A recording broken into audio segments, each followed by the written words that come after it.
16 वर्षे तक्रार, कारवाई शून्य, मुख्याधिकाऱ्यांचे पत्र फेटाळले, आत्मदहनाचा इशारा कायम.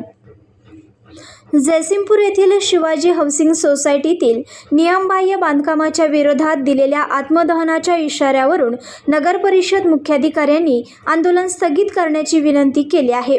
मात्र 2 वर्षापूर्वीही असेच पत्र देऊन वेळकाढूपणा केल्याने आता प्रशासनाच्या आश्वासनावर विश्वास नाही अशी ठाम भूमिका आंदोलनकर्त्यांनी घेतली आहे.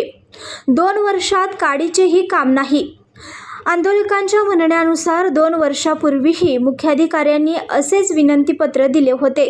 मात्र गेल्या 2 वर्षात शिवाजी हाऊसिंग सोसायटीतील अतिक्रमण कारवाईत प्रशासनाला काडीचेही काम करता आले नाही. गेल्या महिन्याभरात सतत तक्रारी करूनही सिटी सर्वे क्रमांक 17, 32, 42 मधील नियमबाह्य बांधकाम नगरपालिकेला थांबवता आले नाही. विशेष म्हणजे हे बांधकाम केवळ शनिवारी रविवारी म्हणजे सुट्टीच्या दिवशी जोरदार चालते. नगरपालिकेच्या नगररचना अधिकाऱ्याला फोन केला तरी ते नगराध्यक्षांच्या पावलावर पाऊल ठेवत फोन उचलत नाहीत, मेसेजही बघत नाहीत. कारवाई तर दूरच राहिली अशी टीका आंदोलनकर्त्यांनी केली आहे.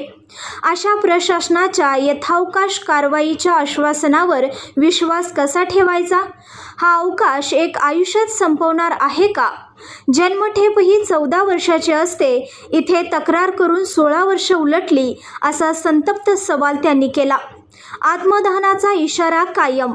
मुख्याधिकाऱ्यांच्या विनंतीपत्रानंतरही आंदोलन स्थगित केले जाणार नाही. शिवाजी हाऊसिंग सोसायटीमधील अनधिकृत बांधकाम तोडून कारवाई होईपर्यंत आत्मदहनाच्या इशाऱ्यावर ठाम असल्याचे आंदोलनकर्त्यांनी स्पष्ट केलं आहे. संघर्ष या न्यूज चॅनलला लाईक करा, शेअर करा आणि सबस्क्राईब करा.